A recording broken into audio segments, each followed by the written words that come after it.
Tonight, Governor Ron DeSantis says there will likely be more migrant flights like the ones that landed in Martha's Vineyard this week. Today, during an event in Daytona Beach, the governor doubled down on his decision to fund 2 flights full of migrants from Texas to Massachusetts. He says the goal is to move people who may have plans to come to Florida.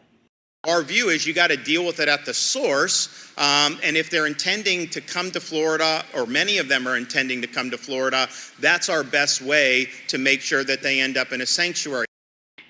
Tonight, some state lawmakers want more details on why the governor used Florida taxpayers' money to move migrants who were not even in Florida. News 6's Troy Campbell is live in the newsroom tonight. So, Troy, the governor is brushing away any criticism. Well, Lisa, Governor Ron DeSantis today said that if he had the authority, he would send those migrants back to Mexico or their home country. There's also going to be buses, and there will likely be more flights. While visiting Central Florida on Friday, Governor Ron DeSantis not only defended his decision to use FDOT funds to fly migrants to Martha's Vineyard, but he says there will be more flights in the near future. The governor admits the group of migrants flown to Massachusetts on the Florida taxpayers' dime weren't actually in Florida. They were in Texas. But he says they intended to come to Florida. In the last session, state lawmakers set aside $12 million for implementing a program to facilitate the transport of unauthorized aliens from this state, consistent with federal law. And the reality is 40% of them say they want to go to Florida.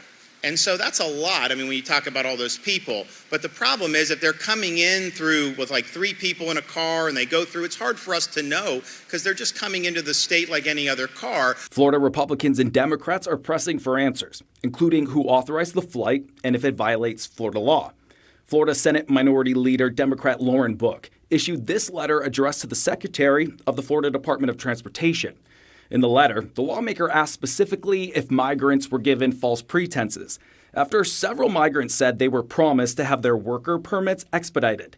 She's also questioning how some of the images related to the flight have been made public, asking if FDOT hired a videographer for the trip. Florida State Senator Republican Jeff Brands posted on social media he's looking into where money for the trip came from and if those funds are authorized to be used for the trip. The legislature gave me $12 million. We're going to spend every penny of that to make sure that we're protecting the people of the state of Florida. The governor was also quick to note the $12 million budget for migrant transports was a bipartisan piece of legislation with both Democrat and Republican support when it passed into law. Live in the newsroom tonight, Troy Campbell, Getting Results, News 6.